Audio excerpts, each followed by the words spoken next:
Од 13 јуни до 16 јуни во нашиот град Европската унија, поточно EU-Info центарот кој се наоѓа во нашиот град, ја организира оваа зелена недела. Тргнавме од тоа да ги посетиме градинките. Сметаме дека децата се оние кои најмногу го сакаат цвеќето и ќе се научат на еден начин како и тоа се одгледува.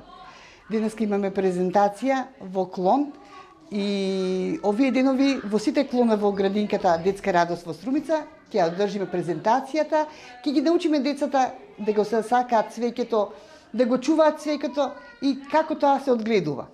Најубав начин дојдовме во градинката да го одбележиме со презентација, а они сето тоа со радост го прифатија. Се надевам дека они како најискрени суштества и ќе допринесат оваа акција Зелена недела и понатаму да се одбележува во нашиот град.